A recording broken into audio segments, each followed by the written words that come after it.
Let me guess. You work hard for your money, but the money doesn't stay. Your paycheck enters your bank account just long enough to stretch, yawn, and say, "Well, it's been fun, but I've had enough. I'm out." And while you think the rent, the economy, and your boss are the problem, meanwhile, the real problem might be sitting on your receipts, smiling, with a straw in your mocha caramel or whatever the hell it is. Well, in the next few minutes, we're exposing 10 things that are a complete waste of money. The kind of things that look harmless, feel normal, and bleed your bank account dry. Silently. By the end of this video, you'll see where your money is actually going, and trust me, you're not going to like it. So let's begin. Number 1, trend chasing. Trying to impress people you'll never see again. Let's be honest. If spending money was an Olympic sport, the average person would be gold medalists in trying to look rich while staying broke. And if I'm going to be completely honest, trend chasing is the adult version of show and tell. Except instead of impressing a classroom of 7-year-olds, you're trying to impress strangers who are too busy taking selfies to notice you exist. The harsh truth, most people don't buy things because they like them.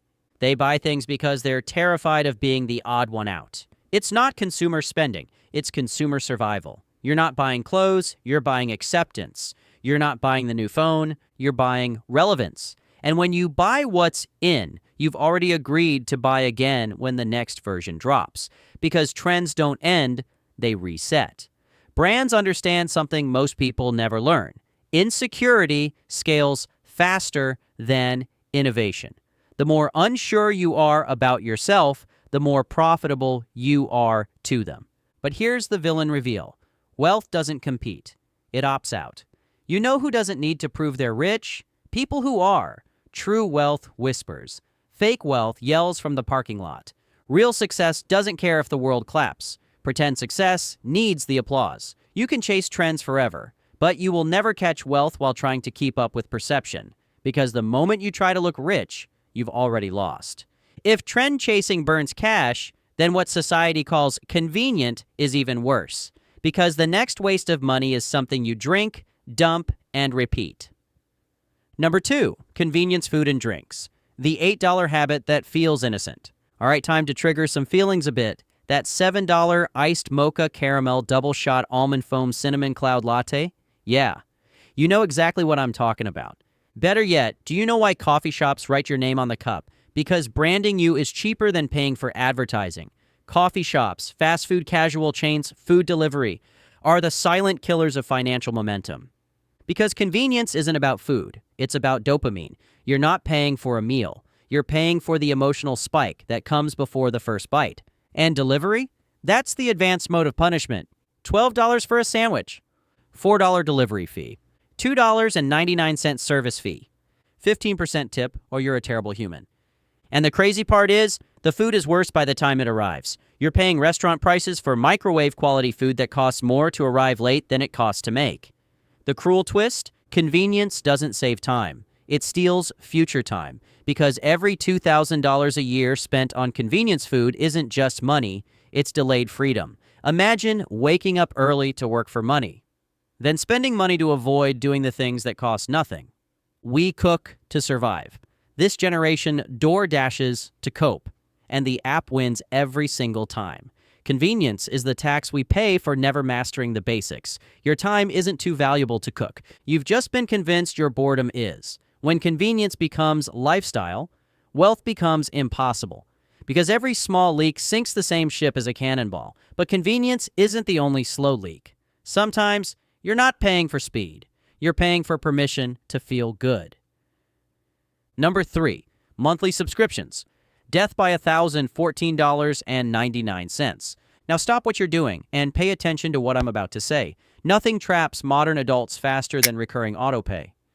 Netflix, Hulu, HBO, Paramount, Disney, Discovery, Peacock. Hell, I still don't know what's on there. And look, if scammers wanted to create the most brilliant, legal, polite, customer-approved form of robbery, they wouldn't rob you once, they'd rob you monthly. Subscriptions are the Trojan horses of the modern wallet. They enter quietly, they sit patiently, they nibble slowly, and by the time you notice, the foundation has already been eaten. Think about it. People used to buy things. Now they rent access to things they might use if they remember, or if they care, or if they have time, or if they don't forget their password. Let's speak villain-level truth. You don't subscribe to these services. These services subscribe to you. They subscribe to your attention, your routine, your autopay, your procrastination, your fear of missing out.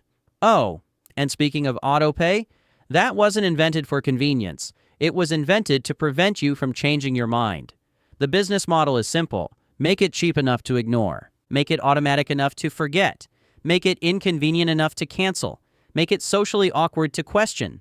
I mean, ever try canceling a gym membership? It feels like a breakup, and they try to guilt you.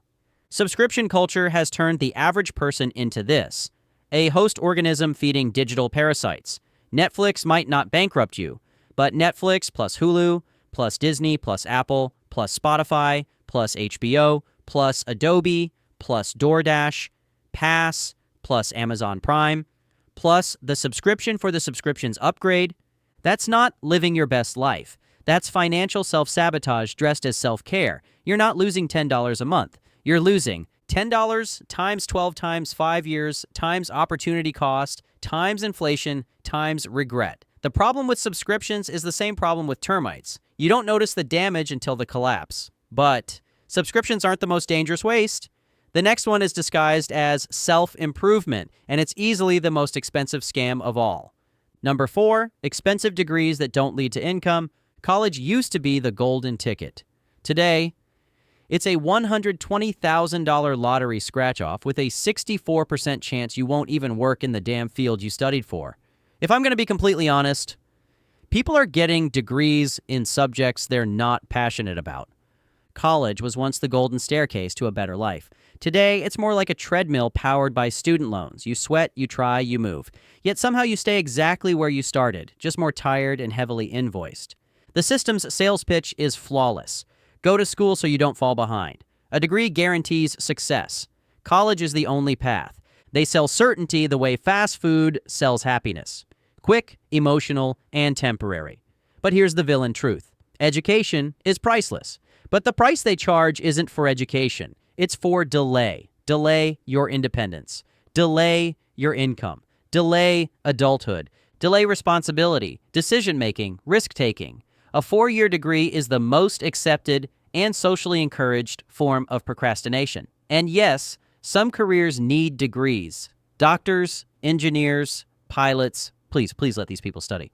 But $120,000 for a degree in something you wouldn't Google for free?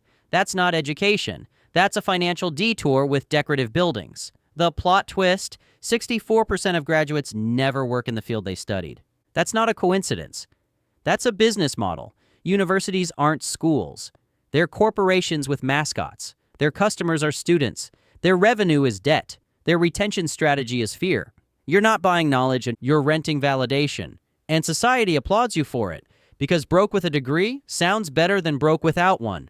The true mark of intelligence isn't education, it's application. It's resourcefulness, it's results. College can be a tool, or it can be a cage. The difference is whether it leads to opportunity or excuses. But before we continue, when you finish watching this video, go back and watch our Financial Freedom playlist to understand exactly what not to do when it comes to building wealth, and it goes even deeper than what we have time to explain today. Just make sure to subscribe and join the members list to stay updated. But anyway, speaking of chasing freedom, let's talk about cars. Number 5, overspending on cars, the shiny metal financial prison. I need to address something serious real quick, so listen closely. Cars used to be machines. Now they're mirrors, reflecting what people desperately want others to believe about them. A car can take you from point A to point B. Or if you finance the wrong one, from point A to point anxiety. Because the moment you walk into a dealership, you're not buying transportation. You're negotiating identity. The salesman doesn't sell horsepower. He sells ego, validation, confidence, and childhood dreams. Picture yourself inside this one. It suits your personality. You look successful in this. Congratulations. You weren't sold a car. You were sold a version of yourself. But here's the sinister detail. You don't purchase a luxury car. You sponsor it. Monthly, relentlessly, silently. Cars depreciate like ice cream melts. Quickly, predictably, unapologetically. You finance it for 6 years, but it's outdated in 3. You upgrade, refinance, and proudly declare, new car smell. Yes, that's the smell of lost compound interest. Nothing ages faster than a car, except the regret of realizing you've spent $900 a month to sit in traffic next to someone driving a paid-off car with more financial peace and less dashboard LED mood lighting. The villain twist? If your car is more expensive than your investment habit, you're not driving forward. You're drifting sideways. Cars don't impress the wealthy. You know what impresses wealthy people? Time freedom, ownership, options, control, and the ability to leave the dealership without proving anything. Buying a car you can't afford is the most glorified form of financial cosplay. If you need the car to look successful, you were never successful in the first place. But maybe you don't waste money on cars. No. Maybe your weakness is something quieter. Something for the memories. Number 6, impulse travel. You're not finding yourself. You're renting escape. Let's get real. Some people, better yet, most people, don't travel to explore the world. They travel to escape the one they created. You can't find yourself on a beach in Bali if you lost yourself in your hometown because of bad decisions. And look, I totally get it. Traveling can be life-changing. But for many people today, it's just life avoidance disguised as culture. There is a massive difference between traveling to expand your mind and traveling because your life feels too small to sit still in. Social media turned travel from exploration into competition. You're not sightseeing. You're collecting evidence that your life is interesting. Palm trees, sunsets, airport wing photos, not because you're experiencing the moment, but because you're auditioning for admiration. Here's the savage line. Most people don't want to see the world. They want the world to see them. Impulse travel is the modern escape hatch. Stressed, travel. Bored, travel. Going through emotional chaos? Travel. That'll fix the childhood trauma instantly, right? Airlines don't sell flights. They sell reprieve, temporary relief, temporary joy, temporary escape. You're paying thousands to forget your problems for 7 days only to return home to the exact same problems plus interest and vacation debt. You want traveling to change your life? Then come home changed, with discipline, with clarity, with action, not souvenirs. Stop flying across the planet to avoid confronting the mirror in your bedroom. Here's the villain twist. The most expensive journey in the world is the one you take to run away from your own decisions. A passport stamp doesn't equal enlightenment. A tan doesn't equal transformation. And pictures don't equal progress. Travel is powerful when used to learn, not when used to escape the life you refuse to build. But hey, let's return home, specifically to the temple of wasted money. Number 7, retail therapy. Treating stress with more stress. Seriously, retail therapy is marketing genius. And look, it isn't just simply buying things. It's buying permission to feel better. Without fixing anything. You're not filling a bag. You're filling a void. The marketing world figured out something dark. Humans don't spend based on logic. They spend based on discomfort. Feeling stressed? Treat yourself. Feeling sad? Buy something nice. Got a promotion. You deserve a reward. Got fired? You really deserve a reward. Spend because things are good. Spend because things are bad. Spend because they stayed the same. Retail therapy turns your emotions into a debit card PIN number. And companies love emotional buyers because emotional buyers don't compare prices. They compare feelings. The worst part? Nothing loses value faster than emotional purchases. You weren't in love with the item. You were in love with the distraction. The therapy wears off. The bill doesn't. Want to see retail therapy in its rawest form? Look inside a closet. Clothes with tags still attached. Shoes worn once. Gadgets that promise life-changing results. Mini treadmills. Ab machines. Air fryers. Bullet blenders. And a drawer full of skincare products you used for 3 days. You're not surrounded by things. You're surrounded by failed coping mechanisms. Retail therapy doesn't relieve stress. It postpones it. Now the emotion returns with reinforcements.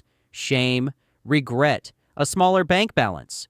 Retail therapy is self-soothing disguised as self-improvement. If you want real therapy, talk instead of swipe. Think instead of tap. Reflect instead of add to cart, because the most expensive purchases in your life won't be the ones you planned. They'll be the ones you made to feel something. But sometimes the waste of money doesn't come from emotion. Sometimes it comes from misplaced optimism. Number 8, extended warranties. Buying fear at retail price. I can't believe I have to say this, but I know some of you watching don't have common sense. Extended warranties exist for one reason. You fear regret more than you value logic. Companies know this. They weaponize it. You already bought the thing. You already showed the vulnerability. Now they sell you insurance for your insecurity. Extended warranties are like a casino. They win if it breaks, they win if it doesn't. You only win if something catastrophic happens, which, statistically, won't. If the warranty costs 20% of the item, and the item will be obsolete in 36 months, what exactly are you protecting? Nostalgia? Self-insuring through an emergency fund beats warranties every time. But the next category? Oh, this one's spicy because it's disguised as love. Number 9, huge weddings. A $30,000 party to impress people you barely know. In the modern world, and trust me, I hate to say this, but weddings today have become, how much debt can we start our marriage with? We're talking $5,000 venue, $4,200 dress, $3,600 photos, $1,200 wedding cake that nobody finishes, $28 per plate for food people complain about to each other in the car when leaving. Marriage is about commitment. Weddings are about performance. The crazy part? Some people spend more planning the wedding than planning the marriage. Don't confuse celebration with financial sabotage. You don't need the world to witness your vows. You just need the person making the vow with you. And finally, the most profitable waste of money ever invented. Number 10, consumer debt. Paying extra for things that have already lost value. Now, this one hurts because it's personal for me. Credit card debt isn't a mistake, it's a business model. Debt lets you borrow tomorrow's happiness to pay for today's impulse with interest delivered monthly. Consumer debt turns wants into needs. It accelerates gratification and delays consequences until consequences become unavoidable. The truth is dark. If you can't buy it twice, you can't afford it. Debt isn't just a financial burden. It's psychological. It teaches the brain, I don't need discipline. I need credit. Financial freedom isn't about earning more. It's about owning what you already have. Debt steals future options, and wealth is built on optionality. The opposite of freedom isn't control. It's interest. Bottom line is this. The system doesn't need you smart. It needs you predictable. You don't go broke by accident, you go broke by default. Now, if this video opened your eyes, I want you to comment the words, never broke again, so I know you're part of the 2%. And now that you know where money disappears, it's time to learn where money multiplies. I'm about to show you the 10 money moves rich people never talk about, but always use. Because now that you know where money disappears, it's time to learn where money multiplies. Click that video, and I'll show you the strategies the top 1% use quietly, while everyone else wastes loudly.